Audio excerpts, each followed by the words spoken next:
Good evening, my fellow citizens. I speak to you tonight in a spirit of hope. 18 years ago, the event of nuclear weapons changed the course of the world, as well as the war. Since that time, all mankind has been struggling to escape from the darkening prospect of mass destruction on Earth. In an age when both sides have come to possess enough nuclear power to destroy the human race several times over, the world of communism and the world of free choice have been caught up in a vicious circle of conflicting ideology and interest. Each increase of tension has produced an increase of arms. Each increase of arms has produced an increase of tension. In these years, the United States and the Soviet Union have frequently communicated suspicion and warnings to each other, but very rarely hope. Our representatives have met at the summit and at the brink. They have met in Washington and in Moscow, in Geneva, and at the United Nations. But too often these meetings have produced only darkness, discord, or disillusion. Yesterday, a shaft of light cut into the darkness. Negotiations were concluded in Moscow on a treaty to ban all nuclear tests in the atmosphere, in outer space, and underwater. For the first time, an agreement has been reached on bringing the forces of nuclear destruction under international control, a goal first sought in 1946 when Bernard Baruch presented a comprehensive control plan to the United Nations. That plan and many subsequent disarmament plans, large and small, have all been blocked by those opposed to international inspection. A ban on nuclear tests, however, requires on-the-spot inspection only for underground tests. This nation now possesses a variety of techniques to detect the nuclear tests of other nations, which are conducted in the air or underwater. For such tests produce unmistakable signs which our modern instruments can pick up. The treaty initialed yesterday, therefore, is a limited treaty which permits continued underground testing and prohibits only those tests that we ourselves can police. It requires no control posts, no on-site inspection, no international body. We should also understand that it has other limits as well. Any nation which signs the treaty will have an opportunity to withdraw if it finds that extraordinary events related to the subject matter of the treaty have jeopardized its supreme interests, and no nation's right of self-defense will in any way be impaired. Nor does this treaty mean an end to the threat of nuclear war. It will not reduce nuclear stockpiles. It will not halt the production of nuclear weapons. It will not restrict their use in time of war. Nevertheless, this limited treaty will radically reduce the nuclear testing which would otherwise be conducted on both sides. It will prohibit the United States, the United Kingdom, the Soviet Union, and all others who sign it from engaging in atmospheric tests which have so alarmed mankind. And it offers to all the world a welcome sign of hope. For this is not a unilateral moratorium, but a specific and solemn legal obligation. While it will not prevent this nation from testing underground or from being ready to conduct atmospheric tests if the acts of others so require, it gives us a concrete opportunity to extend its coverage to other nations and later to other forms of nuclear tests. This treaty is in part the product of Western patience and vigilance. We have made clear most recently in Berlin and Cuba, our deep resolve to protect our security and our freedom against any form of aggression. We have also made clear our steadfast determination to limit the arms race. In 3 administrations, our soldiers and diplomats have worked together to this end, always supported by Great Britain. Prime Minister Macmillan joined with President Eisenhower in proposing a limited test ban in 1959, and again with me in 1961 and 1962. But the achievement of this goal is not a victory for one side. It is a victory for mankind. It reflects no concessions either to or by the Soviet Union. It reflects simply our common recognition of the dangers in further testing. This treaty is not the millennium. It will not resolve all conflicts or cause the communists to forego their ambitions or eliminate the dangers of war. It will not reduce our need for arms or allies or programs of assistance to others.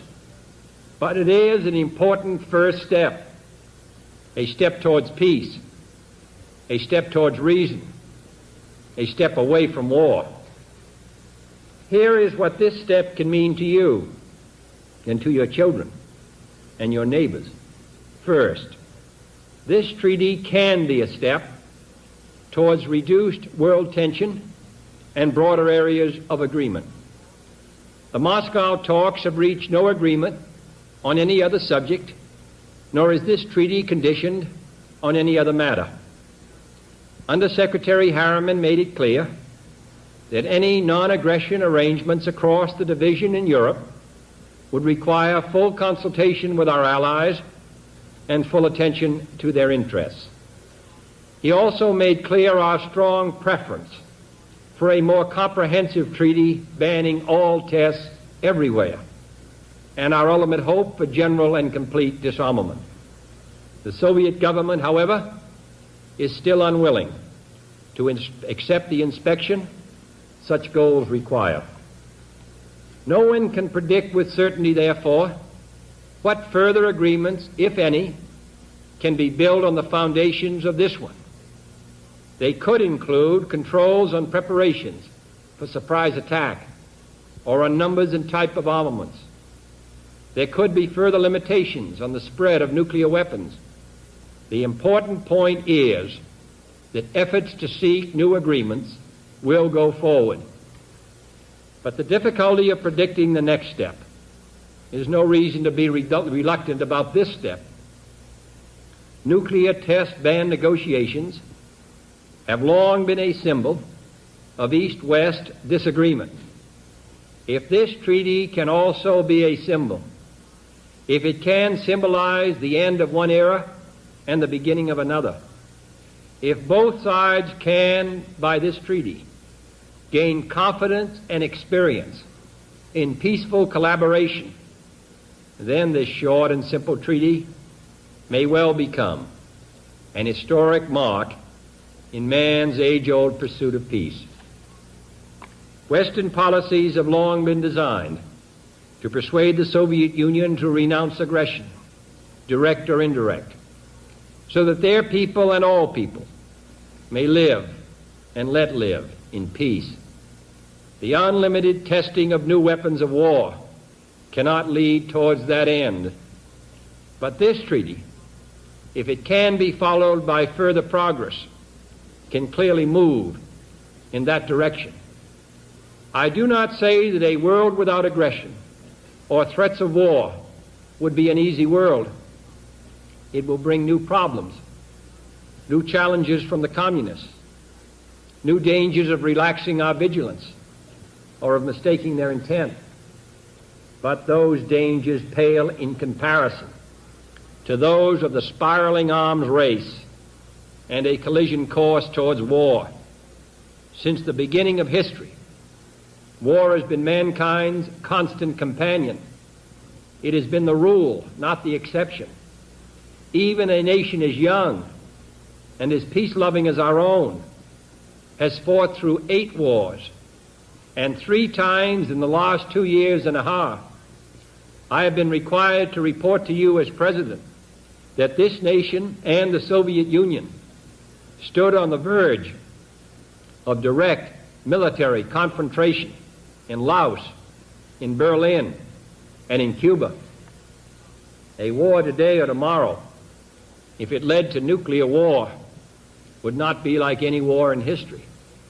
A full-scale nuclear exchange lasting less than 60 minutes with the weapons now in existence could wipe out more than 300 million Americans, Europeans, and Russians, as well as untold millions elsewhere.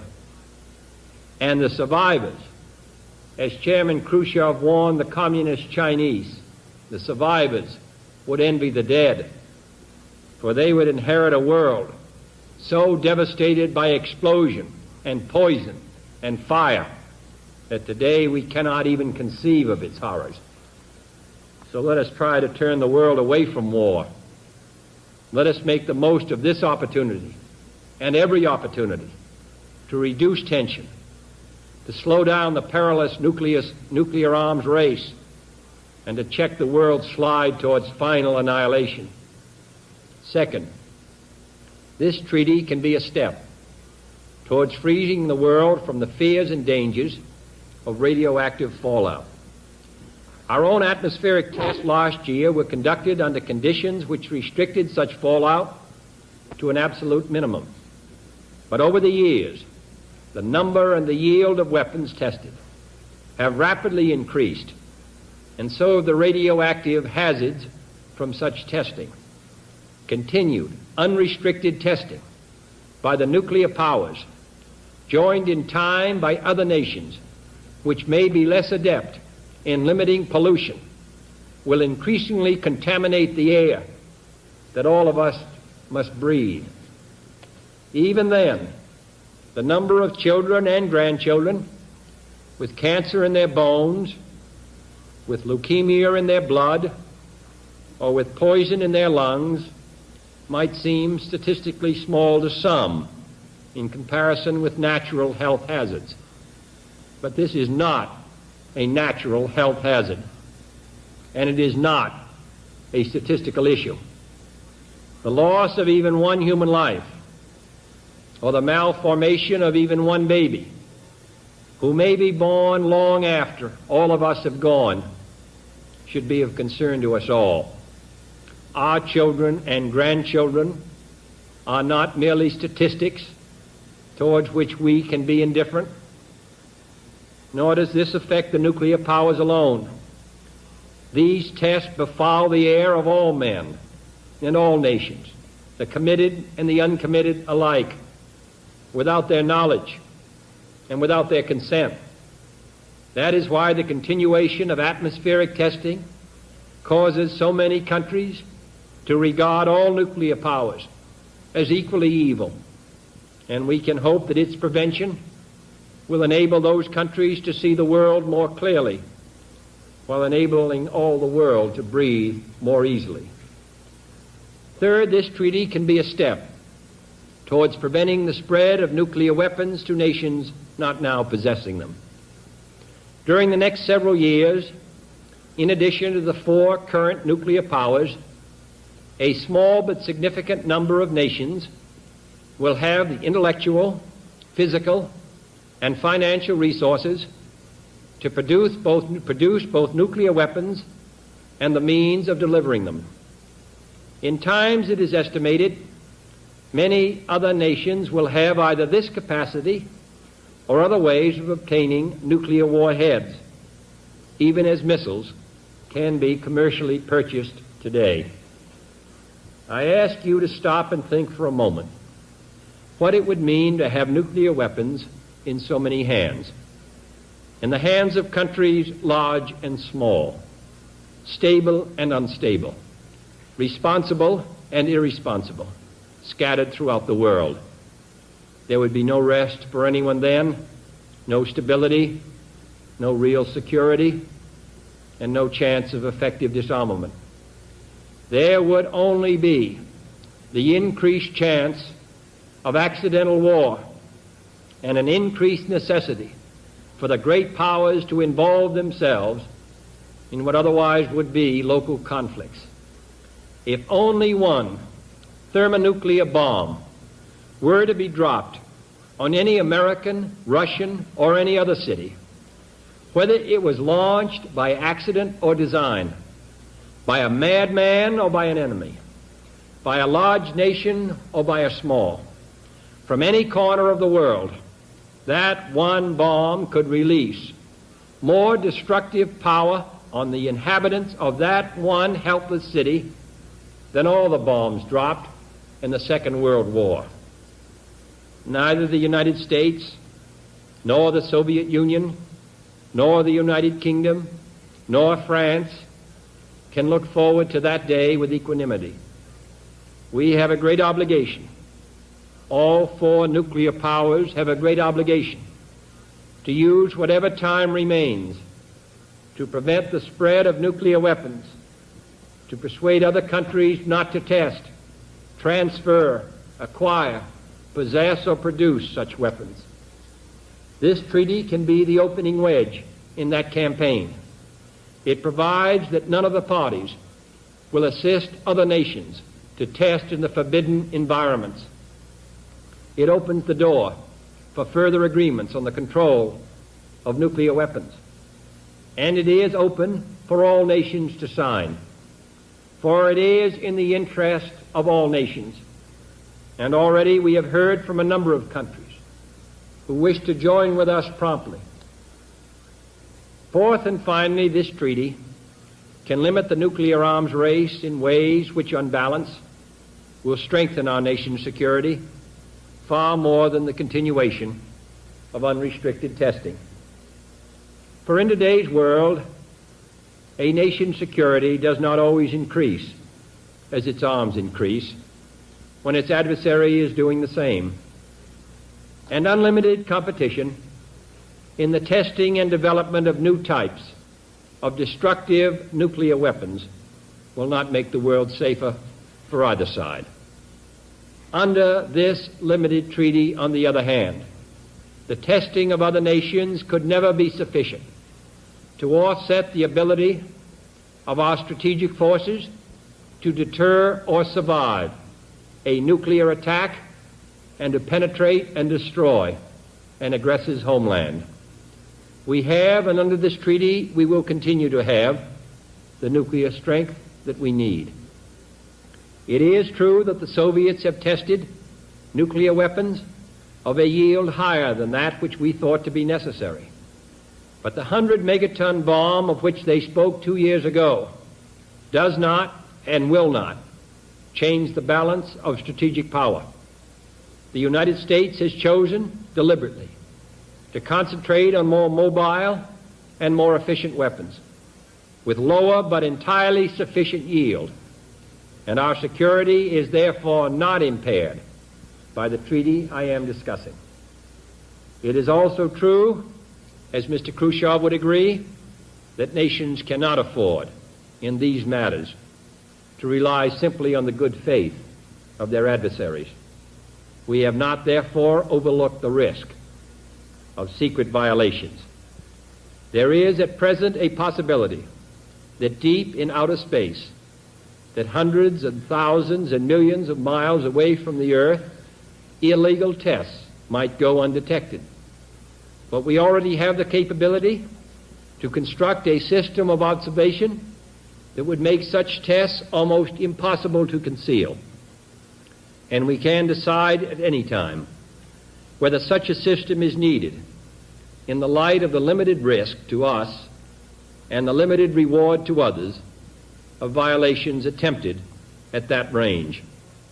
For any tests which might be conducted so far out in space, which cannot be conducted more easily and efficiently and legally underground, would necessarily be of such a magnitude that they would be extremely difficult to conceal. We can also employ new devices to check on the testing of smaller weapons in the lower atmosphere. Any violation, moreover, involves, along with the risk of detection, the end of the treaty and the worldwide consequences for the violator. Secret violations are possible, and secret preparations for a sudden withdrawal are possible, and thus our own vigilance and strength must be maintained as we remain ready to withdraw and to resume all forms of testing if we must. But it would be a mistake to assume that this treaty will be quickly broken. The gains of illegal testing are obviously slight compared to their cost and the hazard of discovery. And the nations which have initialed and will sign this treaty prefer it, in my judgment, to unrestricted testing as a matter of their own self-interest. For these nations, too, and all nations, have a stake in limiting the arms race, in holding the spread of nuclear weapons, and in breathing air that is not radioactive. While it may be theoretically possible to demonstrate the risks inherent in any treaty, and such risks in this treaty are small, the far greater risks to our security are the risks of unrestricted testing, the risk of a nuclear arms race, the risks of new nuclear powers, nuclear pollution, and nuclear war. This limited test ban, in our most careful judgment, is safer by far for the United States than an unlimited nuclear arms race. For all these reasons, I am hopeful that this nation will promptly approve the limited test ban treaty. There will, of course, be debate in the country and in the Senate. The Constitution wisely requires the advice and consent of the Senate to all treaties, and that consultation has already begun. All this is as it should be, a document which may mark an historic and constructive opportunity for the world deserves an historic and constructive debate. It is my hope that all of you will take part in that debate, for this treaty is for all of us. It is particularly for our children and our grandchildren, and they have no lobby here in Washington. This debate will involve military, scientific, and political experts, but it must be not left to them alone. The right and the responsibility are yours.